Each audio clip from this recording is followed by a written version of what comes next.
Now, just how powerful are big corporations? We heard about their role in lobbying, but listen to this. The website Cryptome published a Microsoft document that showed the company stores private user information.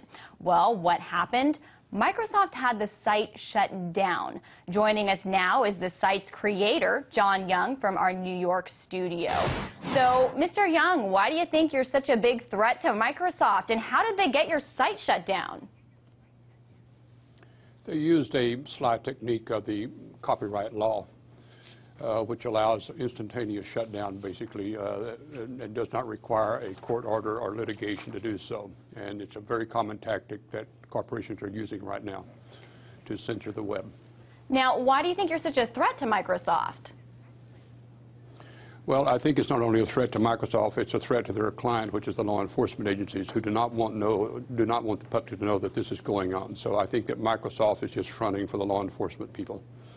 Interesting. So you think that perhaps the government is behind this and Microsoft was just the front guy? That's correct. Now, you have, for more than 10 years, been putting government documents on your website. You put this Microsoft document up there. Have the federal agents been after you before? What kind of run-ins have you had? We hear from police officials, FBI, and others regularly.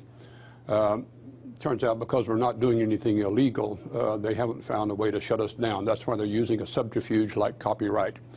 And this is part of a worldwide phenomenon to clamp down on the internet, using copyright and a variety of other civil means rather than openly doing it by law enforcement. It's happening in the U.S. and other countries, the very same means, because if the government admitted it was behind it, it would cause an outcry. So they're using these subterfuges to do it.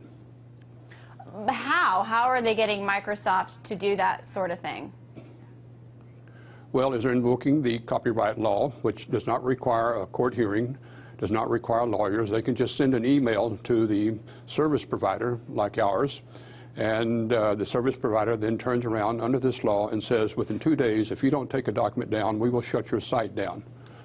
And so that's what this law allows. And so it's a law that's very convenient for this purpose. There are other laws that serve the same purpose, but it basically deflects attention from the fact of who benefits from this. Microsoft does not benefit from this. It is law enforcement who benefits from this, and that's why the document is stamped a law enforcement document. So the government does not want to know that these corporations are being used for this purpose. And it's not only in the United States, don't forget, it is around the world.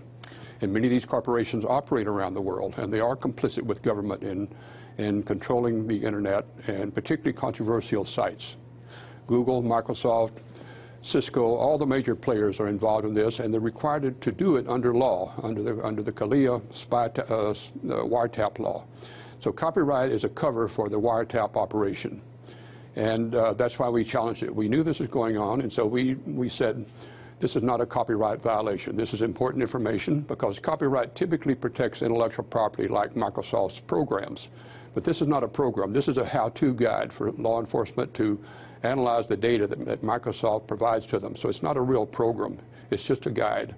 They clamped a copyright claim on it so they could use the copyright law.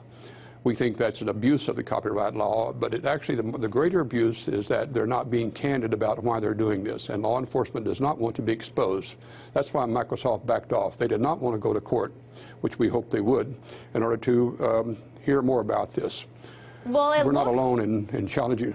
Okay, sorry, excuse me, I didn't mean to interrupt you, but it looks like you succeeded because your site is back up now. But I'm just curious, I mean, how much goes